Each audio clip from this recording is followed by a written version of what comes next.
pagbabagong anyo ni Jesus ay minsan lamang naganap, subalit nagpapatuloy ito sa mga buhay na binabago ni Jesus. Sa tuktok ng bundok, nasilip ng 3 alagad ang natatagong kaluwalhatian ni Jesus, naganap namang magbubunyag sa kanyang muling pagkabuhay. Bagaman isang kisap mata lamang ang karanasang ito, naging bukal ito ng panibagong tapang at lakas para sa mga alagad, upang magpatuloy sila sa mahirap na landas ng krus ni Kristo at ng krus ng sarili nilang buhay. Magsitayo po tayong lahat.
Dakilang pag-ibig saan man manahan, Diyos ay naroon, walang alinlangan.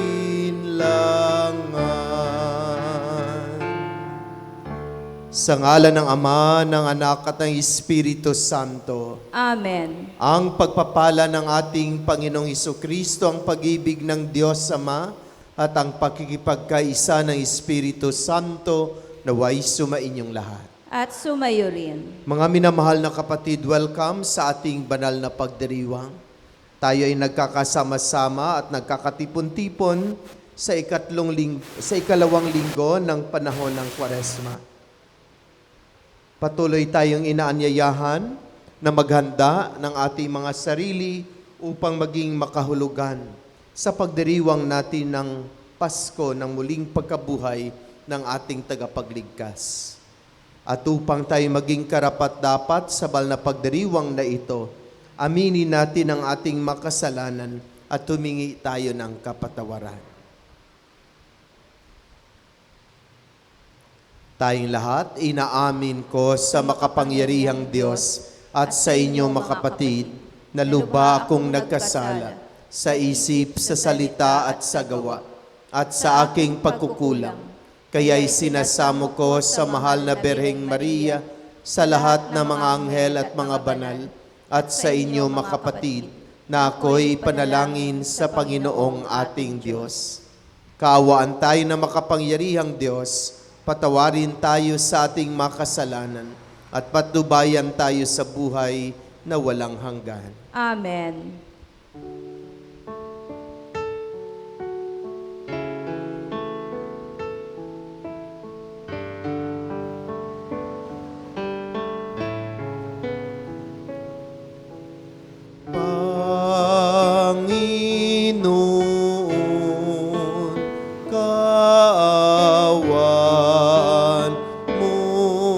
kami.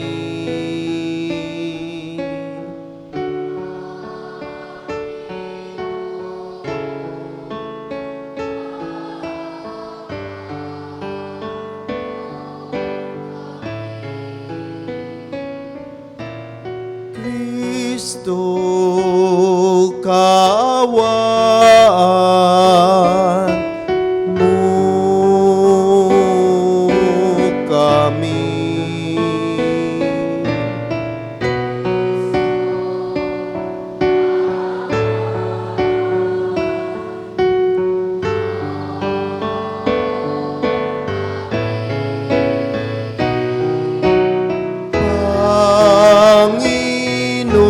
Panginoon, kaawaan mo kami.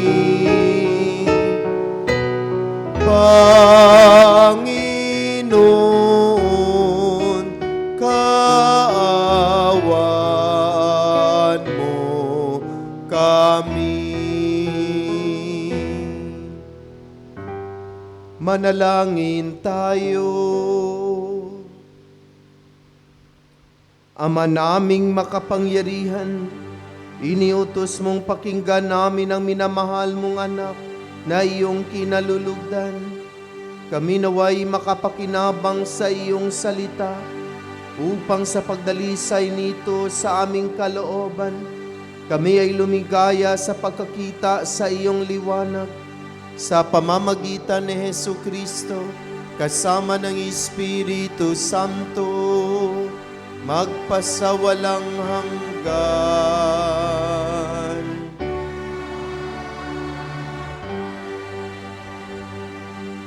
Magsiupo po. Nasubok ang pananampalataya ni Abram dahil sa kawalan ng anak na lalaki at tagapagmana. Ngunit binigyan ng Panginoon si Abram ng tanda na tutuparin nito ang ipinangakong bibigyan siya ng maraming mga anak. Ang salita ng Diyos mula sa aklat ng Henesis.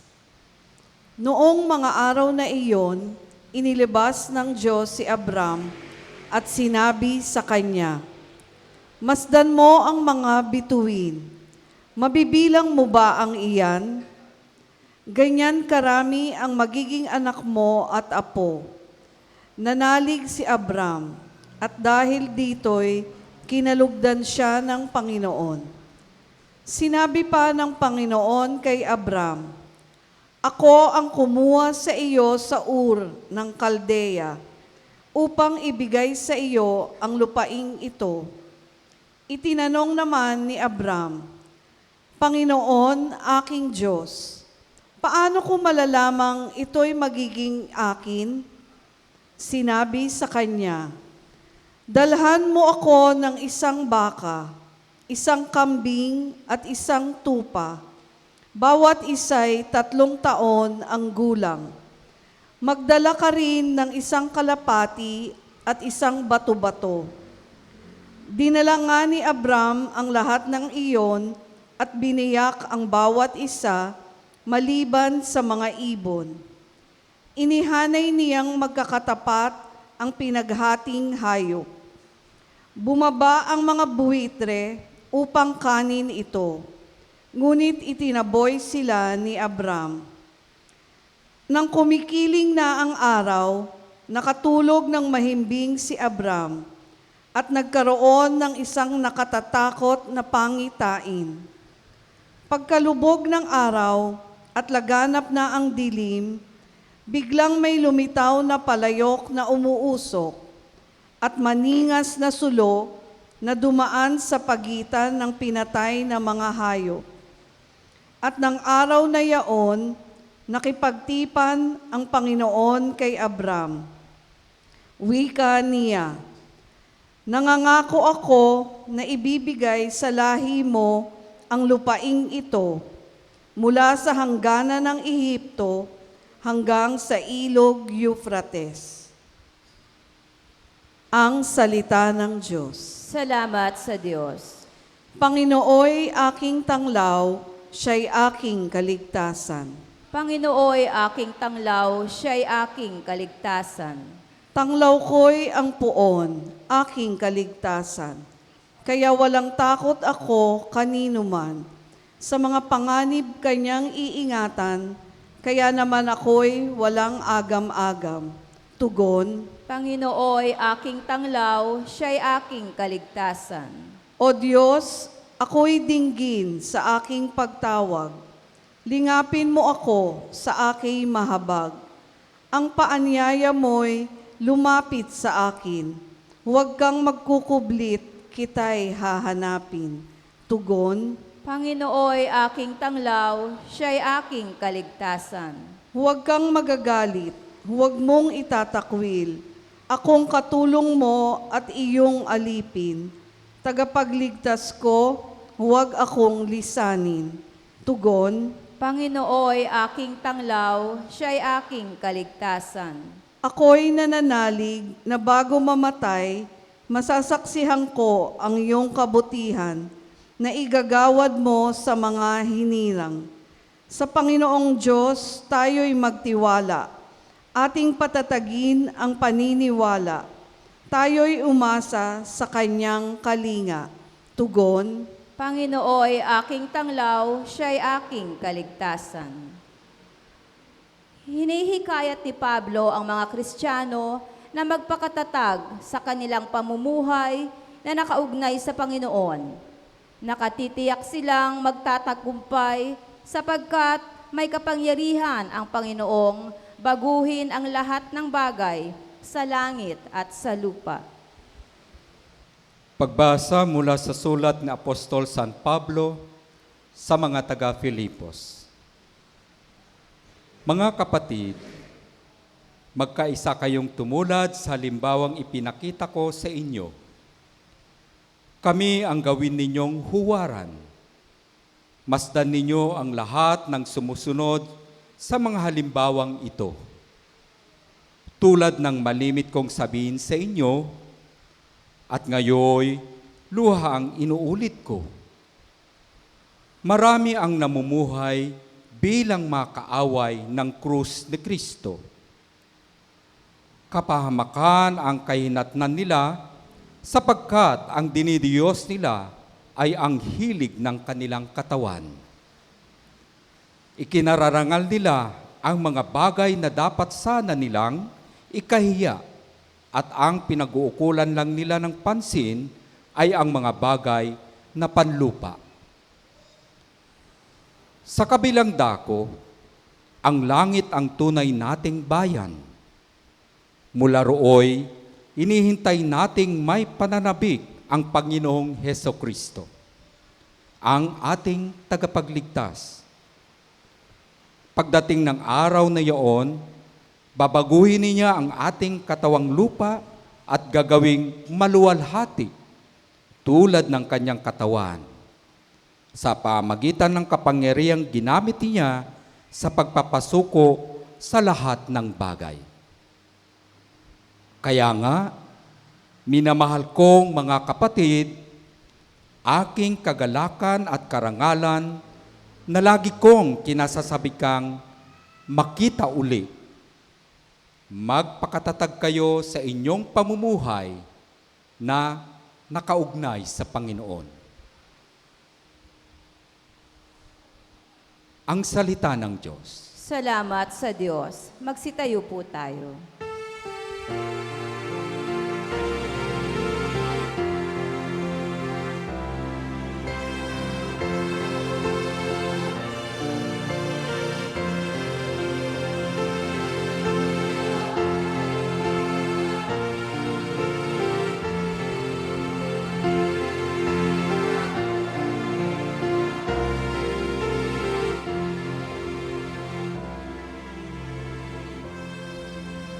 Sa ulap na maliwanag, ito ang siyang pahayag, ang Diyos Ama na nangusap. Ito ang mahal kong anak, lugod kong dinggin ng lahat.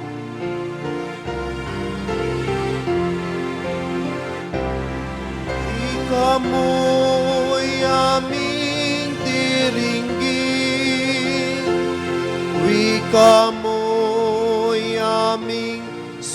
sundin, wika mo'y aming tutupdin. Sumainyo ang Panginoon. At sumayo rin. Ang mabuting balita ng Panginoon ayon kay San Lucas. Papuri sa iyo, Panginoon.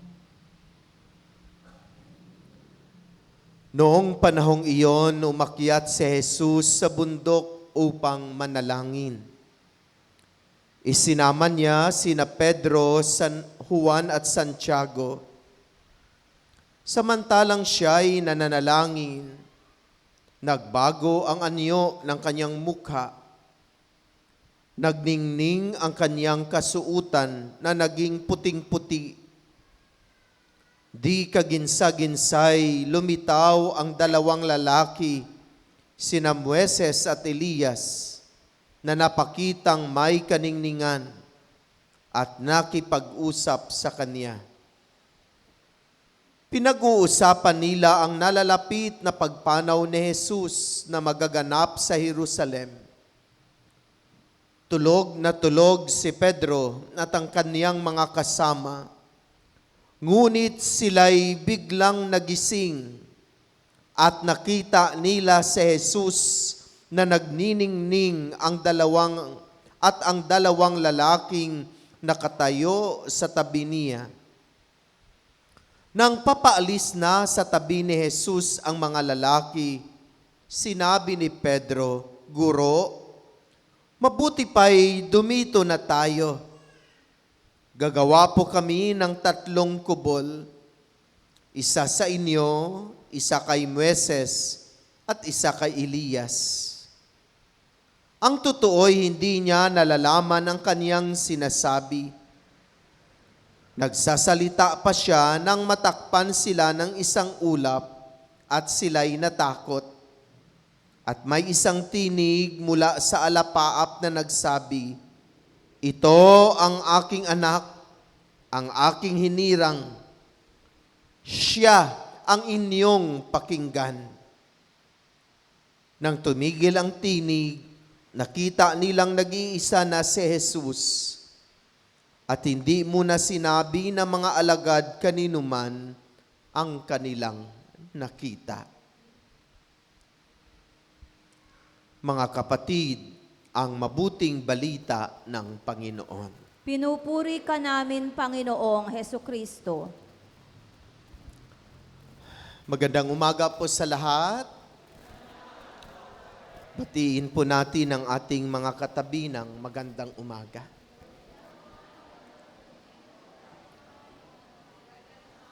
Sa umagang ito, mulit-muli tayo ay nagkakasama-sama at nagkakatipon-tipon upang ipagdiwang natin ang banal na misa. Mulit-muli sa banal na misa ay naipapahayag natin ang ating mga pasasalamat sa Diyos sa lahat ng mga biyaya na Kanyang ipinagkaloob niya sa atin. Ganon din ang ating makahilingan at mga panalangin.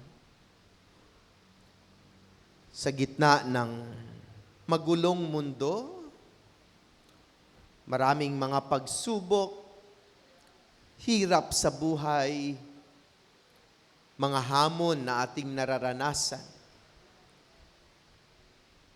Ang Diyos ay patuloy na nagmamagandang loob sa atin para tayo ay makaraos. Patuloy niyang ipinapamalas sa atin at ipinapaalaala na tayo ay Kaniyang mga minamahal. At dahil dito, karapat-dapat lamang ng Diyos ay ating papurihan at pasalamatan. Kay bilis ng panahon, parang noong nakaraang araw lang tayo nagdiwang ng Miyerkules ng Abo. 2 linggo na ng panahon ng Kwaresma. At sabi natin na ang panahon ng Kwaresma ay 40 araw na paghahanda.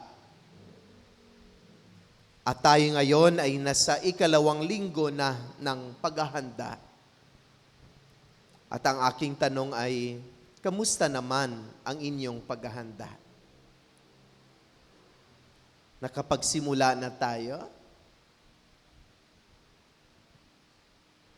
Ano na ang ating nagawa? Wala pa rin? Yan, dami-dami ng ang dami-dami ng ipinaalaala at itinuro sa atin na mga paghahanda. Kahit pa unti-unti, basta meron tayong sinimulan at meron tayong ginagawa.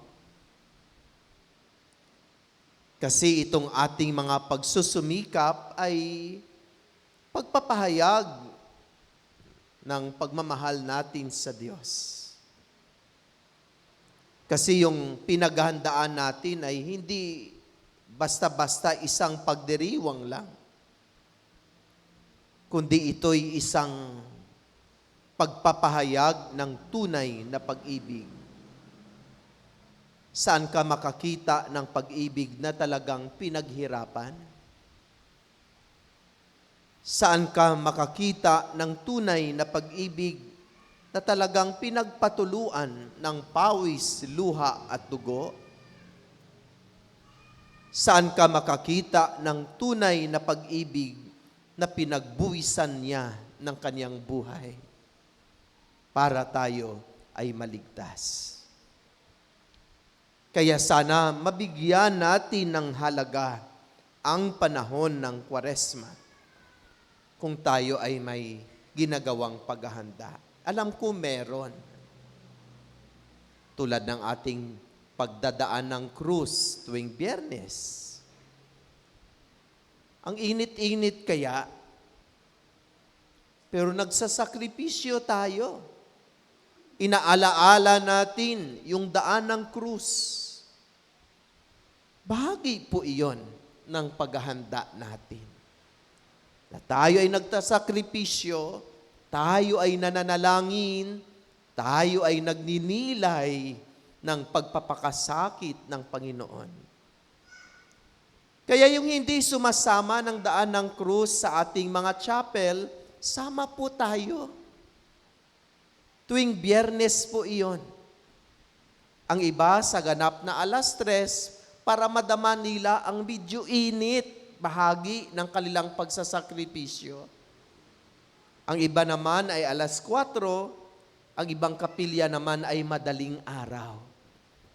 Kasi gusto nilang magising ng umaga na hindi madali. Kasi pagod na pagod sa buong maghapong pagsasakripisyo, gumising ng madaling araw para lang magdaan ng krus. Bahagi din iyon ng pagsasakripisyo. Katulad din ng ating Lenten recollection. Kahit pagod na tayo sa buong maghapong pagsakripisyo, subalit, kahit nais natin ang matulog, subalit pumunta tayo dito sa ating kapilya, sa ating simbahan para makinig ng pagninilay tungkol sa kung ano ang gagawin natin nitong taon ng yubileo para maging makahulugan ang pag-celebrate natin ng Jubilee Year. Marami pang itinuturo sa atin ang ating mga pagbasa, kagaya ng kailangan dagdagan pa natin ang oras ng pananalangin. Kung pwede lang araw-araw ay naglalaan tayo ng sandali upang tumahimik. Tapos i-imagine natin sa ating pananahimik, i-imagine natin ang larawan ni Jesus na nakabayubay sa krus. O di kaya i-imagine natin yung pagtulo ng kanyang dugo mula sa kanyang ulo nung ipinapatong ang kanyang kurunang tinik. Sinubukan ko po iyon, talagang hindi ko napigilan. Yung pag-iyak, yung pagluha. Kasi parang nadama ko yung mga tinik na nakabaon sa kanyang ulo. At na-imagine ko na umaagos yung maraming dugo mula sa kanyang ulo dahil ipinipilit na ipuputong ang koronang tinik sa kamahal-mahalang ulo ni Jesus. 5 minutes lang po iyon.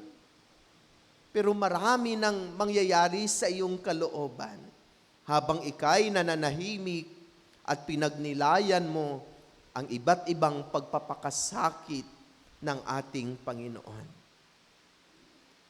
At ang ating mga pagbasa, lalong-lalo na ang ating Ebanghelyo sa araw na ito, ay mayroong itinuturo sa atin na konkretong dapat nating gawin, bahagi ng ating paghahanda.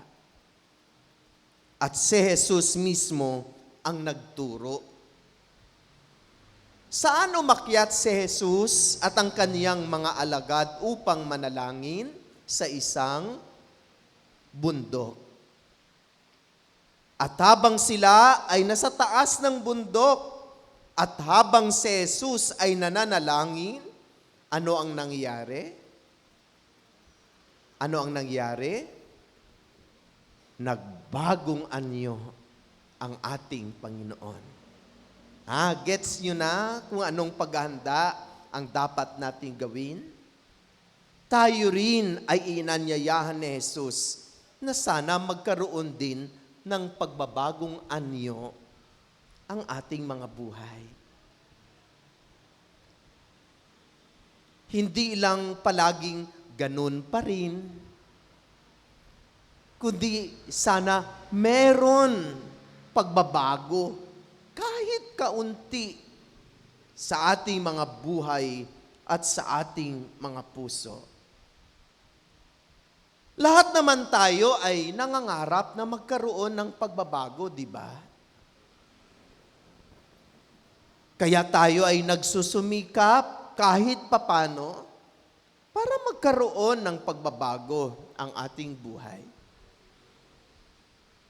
Lahat tayo ay mayroong pangarap na magkaroon ng pagbabago. Yung iba nga'y nawawalan na ng pag-asa dahil mas lalong humihirap ang ating buhay. Yung iba ay pagod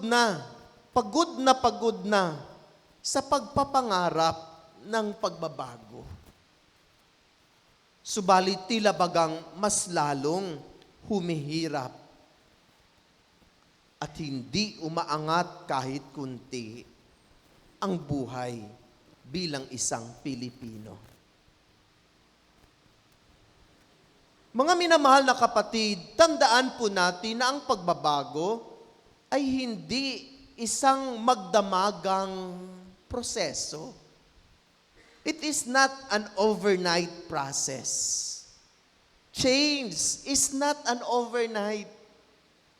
It is a lifetime and an ongoing process. Isa itong proseso na panghabang buhay na pinapangarap. At tandaan po natin na ang pagbabago ay nagsisimula sa ating mga sari-sarili. Ay nagsisimula sa ating mga sarili. Hindi natin mabago ang bansang Pilipinas kung walang pagbabago ang bawat mamamayang Pilipino.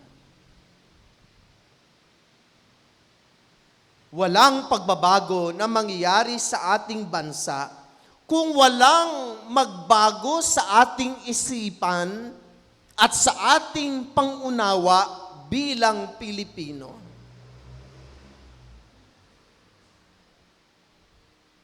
At yan ay maipapahayag natin sa darating na Mayo.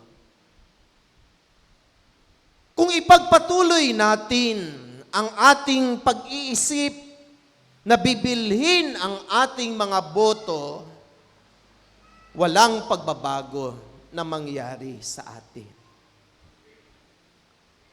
Kung patuloy nating hindi natin baguhin ang ating isipan, butuhin pa rin natin, ibuboto pa rin natin yung mga taong kurap na alam natin, yung mga taong walang kaalam-alam tungkol sa pagpapatakbo ng ating bansa, walang pagbabago na mangyayari sa atin. Ibiro mo, Ruben Padilla, anong alam niya dyan sa politika? Pero binuto nyo, number 1 pa.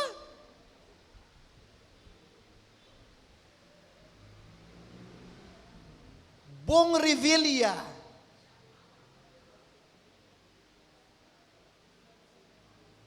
Lito Lapid, ang tagal-tagal na nila dyan sa pamamahala. Anong nangyari sa atin? Tapos, alam natin na itong taong ito ay kurap na kurap, subalit sabi natin, kasi tinulungan kami, utang na loob. Utang na loob, wala tayong utang na loob. Dahil yung ibinibigay nila sa atin ay pinagpawisan po natin yan. Biro mo bumili ka ng sardinas, may 12% na tax yan. Bumili ka ng asin, may 12% na tax yan. Pag bumili ka ng mantika, bumabayad ka ng tax. Tapos, babalikan lang tayo ng 5 kilong bigas, 3 sardinas, at 3 noodles. Maawa naman kayo sa ating sarili. Pero mo ang utang natin, more than 14 trillion pesos. Yung mga apo ninyo na hindi pa isinilang, meron ng mga utang. Kaya kailangan magkaroon sana ng pagbabago. Tayo sana mga mission station, magnilay tayo at magtulong-tulong kung paano magkaroon ng pagbabago kahit kaunti ang ating buhay bilang mga Pilipino. At ang pagbabagong iyan ay magsisimula sa ating mga sarili para magkaroon ng pagbabago ang ating pamayanan. Mga minamahal na kapatid, much deeper na pagbabago ay ang ating mga puso. Tayo ay inanyayahan na sana nitong panahon ng Kwaresma ay talikdan natin ang makasalanan at ang mga masamang hangarin at gawain sa buhay. Di ba may formula tayo niyan? Pagsisisi plus pagtalikod sa pinagsisihan equals pagbabago. Ibig sabihin, ang panahon ng Kwaresma, panahon ng pangungumpisal, mangumpisal po tayo. May ilang linggo pa tayo na pwedeng mangumpisal. Sama-sama po tayong pupunta ng Quiapo. Kasi araw-araw may kumpisal po doon. Kasi pag dito tayo magkumpisal, alam kong hindi kayo lalapit sa akin. Kasi natakot kayong malaman ko ang inyong mga kasalanan. Kaya sama-sama tayong mangumpisal sa mga simbahan na nais nating maghingi ng kapatawaran upang magkaroon ng ganap na pagbabago ang ating mga sarili at ang ating mga buhay. At mayroon isa pang itinuturo ang ating ebanghelyo na dapat nating gawin. Sabi ng isang tinig na nasa ulap, ito ang pinakamamahal kong anak na lubos kong kinalulugdan. Ano ang sunod? Siya ang inyong pakikinggan. Ibig sabihin, tayo ay inaanyayahan na makinig sa salita ng Diyos. Sa ating mga Biblia rasal, sa ating mga Bible sharing, sa banal na misa, kahit sa ating mga personal na pagninilay, napakahalaga nitong panahon ng Kwaresma ang pakikinig ng salita ng Diyos. Pakinggan natin ang ating Panginoon. Sa ating mga pananalangin, ang Diyos ay nagsasalita sa atin. Mayroon pa nga tayong inawit bago ang pagbasa ng Ebanghelyo. Ano ang sabi natin? Wika mo'y aming diringgin. Natapos na ba? Ay, hindi pa. Wika mo'y aming susundin. Tapos na ba? Mayroon pang karugtong. Wika mo'y aming tutupdin. Ibig sabihin, makinig, sumunod, at tumupad sa mga salita ng Diyos upang magkaroon ng ganap na pagbabago ang ating buhay. Mga minamahal na kapatid, sa ikalawang linggo ng Kwaresma, ituon natin ang ating attention sa magiging bunga ng ating mga pagsasakripisyo, bahagi ng ating paghahanda. Huwag tayong panghinaan ng loob dahil para bagang tilang walang pagbabago. Huwag tayong matakot. Harapin natin ang cross ng pagbabago. Pasanayin natin ito ng buong tiyaga at pagsisikap sa pamagitan ng pakikinig, pagsunod at pagtupad sa mga salita ng Diyos. Amen. Magsitayo po tayo. Pahayag natin ang ating pananampalataya. Sumasampalataya ako sa Diyos amang makapangyarihan sa lahat, na may gawa ng langit at lupa. Sumasampalataya ako kay Jesucristo, iisang anak ng Diyos, Panginoon nating lahat. Nagkatawang tao siya lalang na Espiritu Santo. Ipinanganak ni Santa Mariang Berhen. Pinagpakasakit ni Poncio Pilato. Ipinako sa krus na matay inilibing. Nanaog sa kinaroonan ng mga yumao. Na may 3 araw na buhay na mag-uli. Umakyat sa langit, naluluklok sa kanang Diyos amang makapangyarihan sa lahat. Doon magmumulang paririto at hukom sa nabubuhay at namatay na tao. Sumasampalataya na ako sa Diyos Espiritu Santo, sa banal na simbahang Katolika, sa kasamahan na mabanal, sa kapatawaran na makasalanan, sa pagkabuhay na muli na namatay na tao, at sa buhay na walang hanggan. Amen. Ipinakita mo, Ama, ang kaluwalhatian ng iyong anak na si Jesus sa kaniyang pagbabagong anyo. Panibaguhin mo rin ang aming buhay at ang aming mga puso sa lahat ng bahagi nito. Kami dumadalangin, Ama namin, dinggin mo kami. Ama namin, dinggin mo kami. Para kay Francisco na aming Santo Papa, kay Pablo David na aming Obispo, mga pari, diakono, reliyoso at reliyosa, masigasig nawa nilang gampanan ang misyon ng awa ni Kristo sa pamagitan ng matatag nilang pananampalataya. Manalangin tayo. Ama namin, dinggin mo kami. Panginoon, sa pagbabagong anyo ni Kristo, naway makita namin ang liwanag ng inyong kaluwalhatian at sa pagdiriwang ng taon ng Jubileo ay maging mas masigasig kami sa pagbabagong loob at pagdadala ng inyong pag-asa sa mundo. Manalangin tayo. Ama namin, dinggin mo kami. Para sa mga taong nais nang tumalikod sa kanilang makasalanang pamumuhay, Matanggap nawa nila ang grasya ng iyong awat habag sa pamagitan ng pagtanggap ng sakramento ng kumpisal. Manalangin tayo. Ama namin, dinggin mo kami. Para sa mga katekumen, panindigan nawa nila ang kanilang layuning itakwil ang kasalanan upang matanggap nilang ganap ang buhay at kaligtasang dulot ni Kristo Jesus.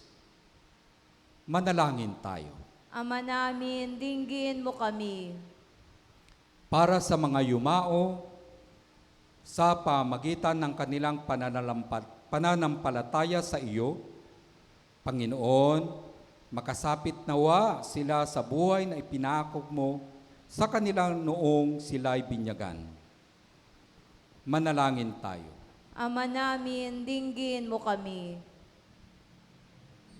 Sa ilang sandali ng katahimikan, ating ipanalangin ang iba pang mga pangailangan ng ating pamayanan, pati na rin ang ating pansariling kahilingan.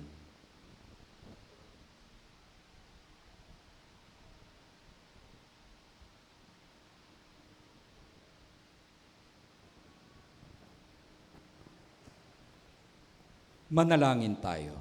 Ama namin, dinggin mo kami. Diyos naming Ama, ipagkaloob mo ang aming mga kahilingan sa pamagitan na iyong banal na salita. Ganap nawa kaming makapaghanda habang kami nananabik na ipagdiwang ang misteryo ng muling pagkabuhay sa pamagitan ni Jesucristong aming Panginoon. Amen. Magsiupo po.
Magsitayo po tayo.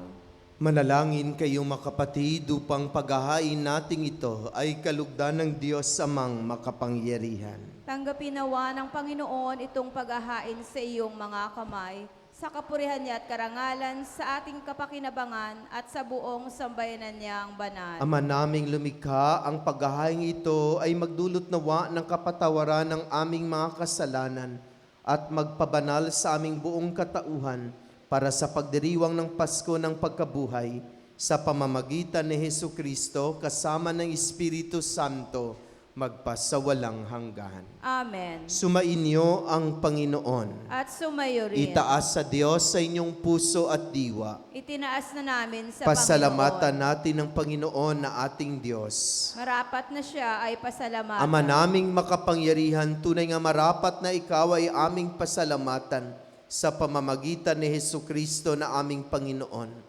Nang maipagtapat niya sa mga alagad na siya'y laang mamatay para sa lahat, sa kanila'y kanyang ipinamalas ang kanyang sariling puspos ng liwanag. Ang iyong mga utos at mga propeta ay pawang matagapagpatunay niya sa pagkakatalagang para sa kapwa'y magdusa upang akayin ang lahat sa pagkabuhay na maligaya. Kaya kaisa na maanghel na nagsisiawit ng papuri sa iyo na walang humpay sa kalangitan, kamay nagbubunyi sa iyong kadakilaan.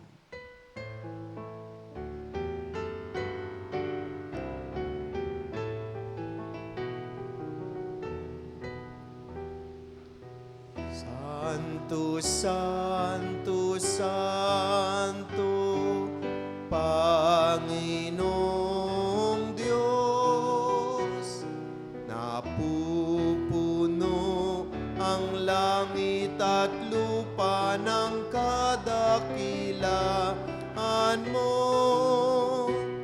Hosana, Hosana, Hosana sa kaitaasan. Hosana, Hosana, Hosana sa kaitaasan. Pinagpala ang naparirito sa ngalan ng Panginoon. Hosana, Hosana, Hosana sa kaitaasan. Hosana, Hosana, Hosana sa kaitaasan. Magsiluhod po.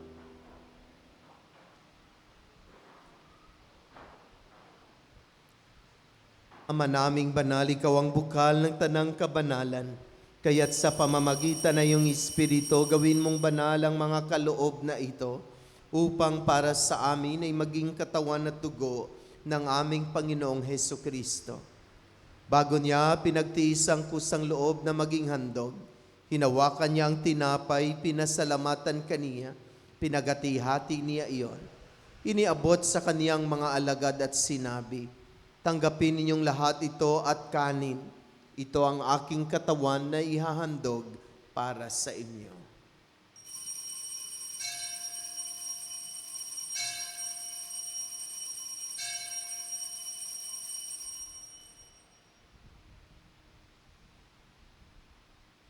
Gayon din naman nung matapos ang hapunan, hinawakan niya ang kalis, muli kaniyang pinasalamatan.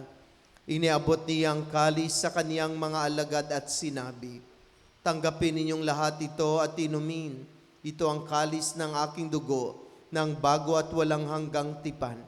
Ang aking dugo na ibubuhos para sa inyo at para sa lahat sa ikapagpapatawad ng mga kasalanan. Gawin ninyo ito sa pag-alaala sa akin.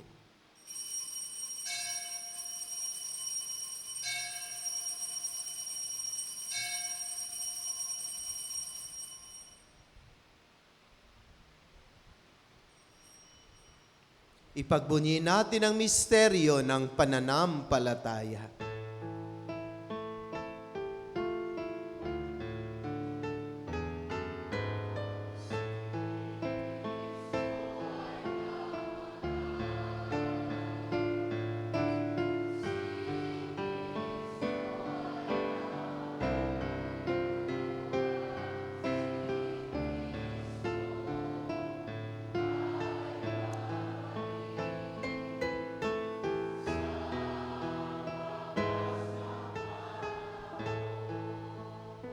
Ama, ginagawa namin ngayon ang pag-alaala sa pagkamatay at muling pagkabuhay ng iyong anak.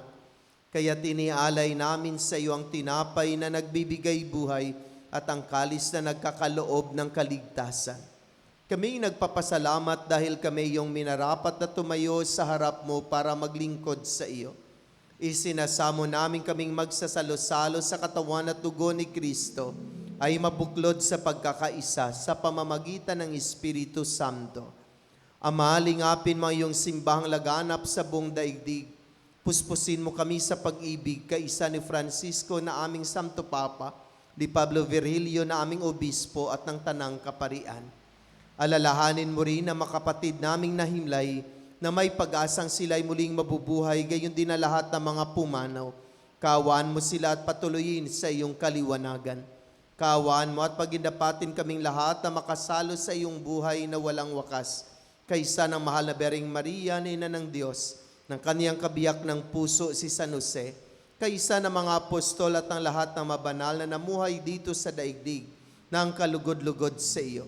May pagdiwang nawa namin ang pagpupuri sa ikararangal mo sa pamagitan ng iyong anak na aming Panginoong Hesu Kristo. Sa pamamagitan ni Kristo, kasama niya at sa Kanya, ang lahat ng parangal at papuri ay sa iyo, Diyos Amang makapangyarihan, kasama ng Espiritu Santo, magpasawalang hanggan.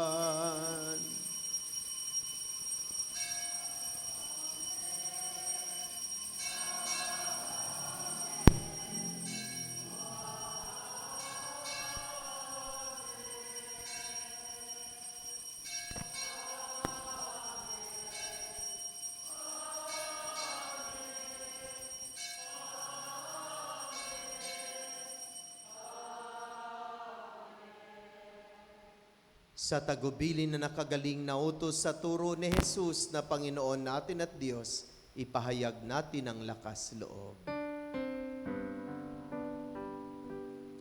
Ama namin, sumasalangit ka, sambahin ang ngalan mo, mapasa amin kaharian mo, sundin ang loob mo dito sa lupa para nang sa langit.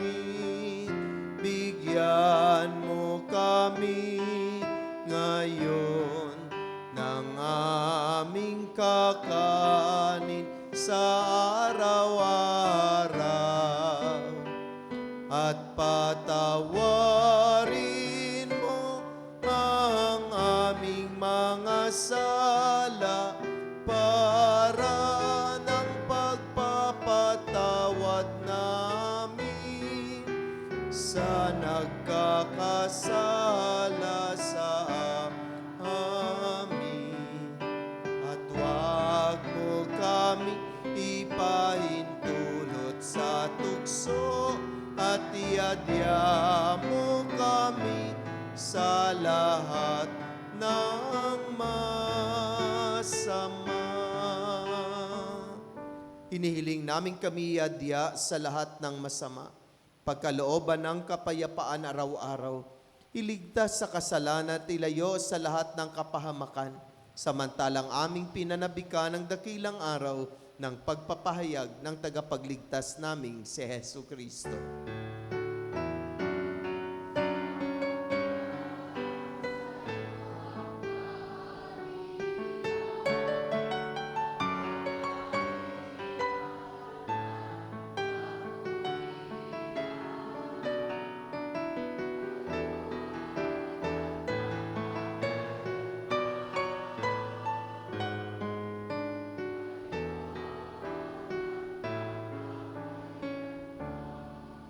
Panginoong Kristo, sinabi mo sa iyong mga apostol, kapayapaan ang iniiwan ko sa inyo, ang aking kapayapaan, ang ibinibigay ko sa inyo. Tunghayan mo ang aming pananampalataya at huwag ang aming mga pagkakasala.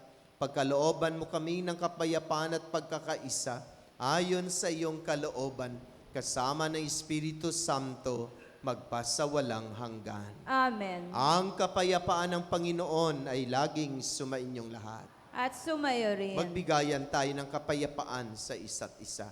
Peace be with you.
Mga kapatid, narito si Jesus, ang kordero ng Diyos, siyang nag-aalis ng makasalanan ng sanlibutan. Mapalad ang inaanyayahan sa kanyang banal na piging. Panginoon, hindi ako karapat-dapat na magpatuloy sa iyo, ngunit sa isang salita mo lamang ay gagaling na ako.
Magsitayo po tayo.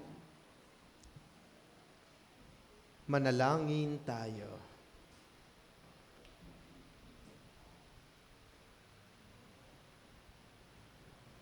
Ama naming mapagmahal, kaming pinapakinabang mo sa dakilang pagliliwanag sa bagong anyo ng iyong anak, ay tumatanaw ng utang na loob sa iyo, sapagkat kahit ngayon pa man sa lupang ibabaw, pinapagsalo mo na kami sa kariktan sa kalangitan, sa pamamagitan ni Jesucristo kasama ng Espiritu Santo, magpasawalang hanggan.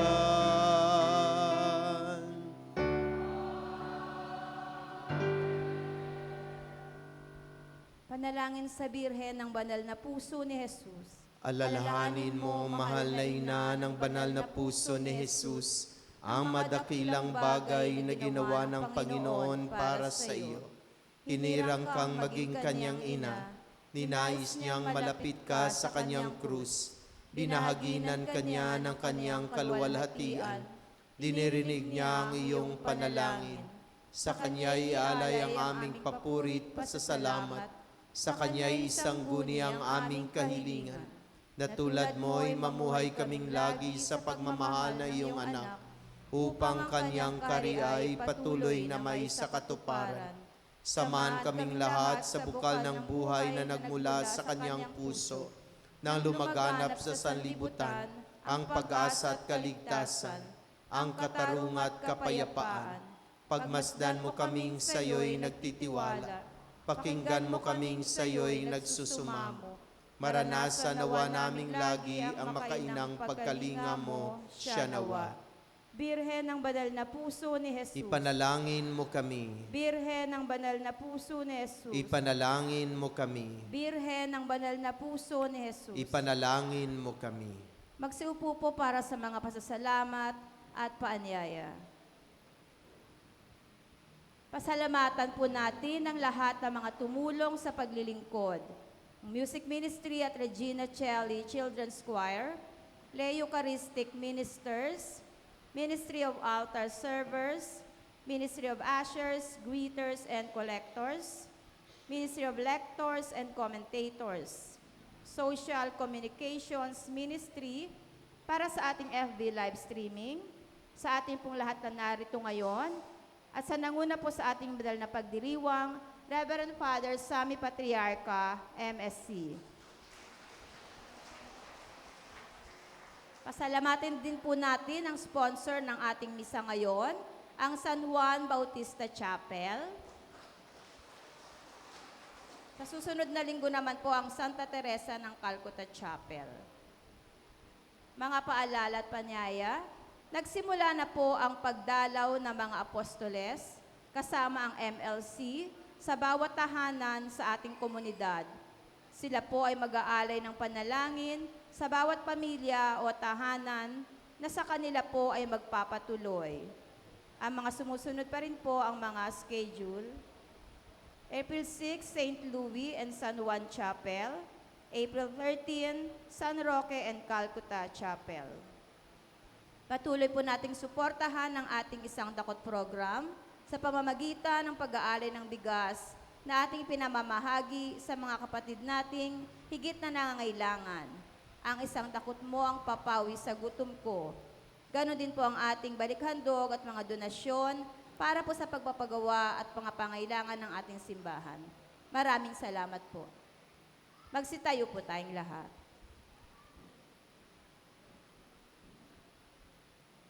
Sumainyo ang Panginoon. At sumayo rin. Naway pagpalain at basbasan kayo ng ating mapagmahal na Diyos, ang Ama, ang Anak, at ang Espiritu Santo. Amen. Naialay ng ating banal na misa, humayo kayong taglay ang pag-ibig at kapayapaan ni Kristo, makinig sa salita ng Diyos upang magkaroon ng ganap na pagbabago. Salamat sa Diyos.